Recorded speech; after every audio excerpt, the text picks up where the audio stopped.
മോളെ, അറിഞ്ഞു മോളെ, കോടതി രണ്ടിനെയും രണ്ടാക്കി. അയ്യോ, അനിയും അനാമികയും തമ്മിൽ നിയമപ്രകാരം പിരിഞ്ഞു. അതിന് അമ്മ എന്തിനാ സന്തോഷിക്കുന്നത്? അതുകൊള്ളാം.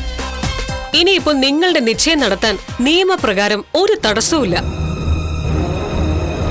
എന്തായാലും നന്ദു നവീനും തമ്മിലുള്ള കല്യാണം നടക്കണം. അത് കഴിഞ്ഞ നിനക്ക് നറുക്ക് വീഴുമ്പോളെ.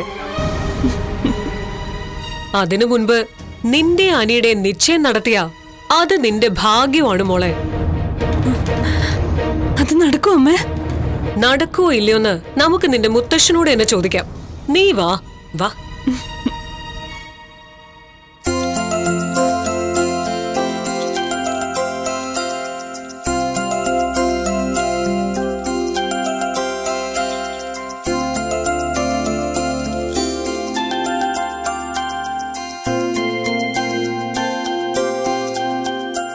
അച്ഛാ, അനിക്ക് ഡിവോഴ്സ് കിട്ടിയല്ലോ. ഇനിയിപ്പോ അനിയും അവന്തികയും ഒന്നിക്കാൻ തടസ്സങ്ങളൊന്നുമില്ലല്ലോ.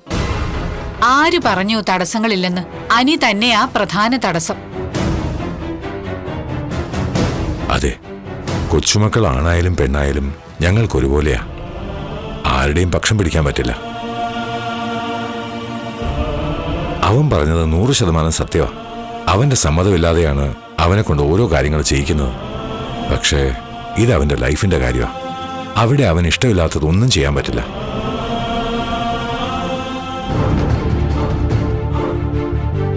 മോളെ, മോളുടെ വിഷമം ഞങ്ങൾക്ക് മനസ്സിലാവുന്നുണ്ട്. അനിയേട്ടനും മുത്തശ്ശിയും മുത്തശ്ശനും സപ്പോർട്ട് ചെയ്യുമ്പോ ഒരു കാര്യം ഓർക്കണം. ആദ്യം ഒരാളുടെ മുന്നില് ഞാൻ വേഷം കെട്ടി നിന്നു, ആ നവീൻ വക്കീലിന്റെ.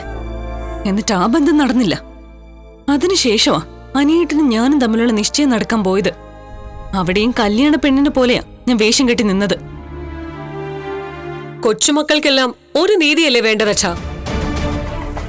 അതെ, എനിക്കിഷ്ടമല്ലാതെ അവനോട് മോളെ കെട്ടാൻ പറയാൻ പറ്റുമോ? നേരത്തെ ഇഷ്ടമല്ലായിരുന്നല്ലോ മുത്തശ്ശ. എന്നിട്ട് എല്ലാരും കൂടെ നിർബന്ധിച്ചല്ലേ അനിയേട്ടനെ കൊണ്ട് സമ്മതിപ്പിച്ചത്. ആര് പറഞ്ഞു അവ സമ്മതിച്ചെന്ന്? അവസാന നിമിഷം വരെ അവനെ എതിർത്തിരുന്നു.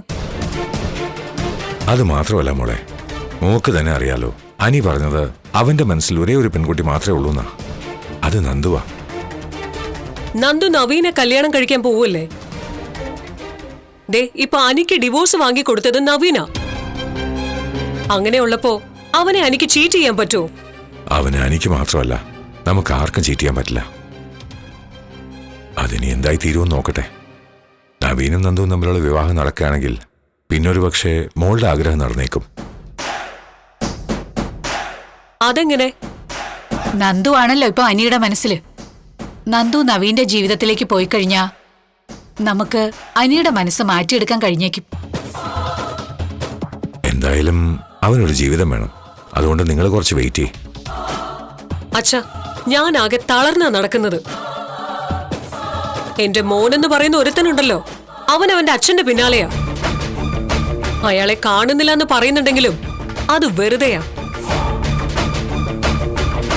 അതിന്റെ മനപ്രയാസമായിട്ട് നിൽക്കുമ്പോഴാ മോളുടെ കാര്യം എങ്ങും എത്താതെ നിൽക്കുന്നേ. സത്യം പറഞ്ഞ ഞങ്ങളിപ്പോ ഈ വീട്ടിൽ അന്യരെ പോലെയാ നിൽക്കുന്നേ.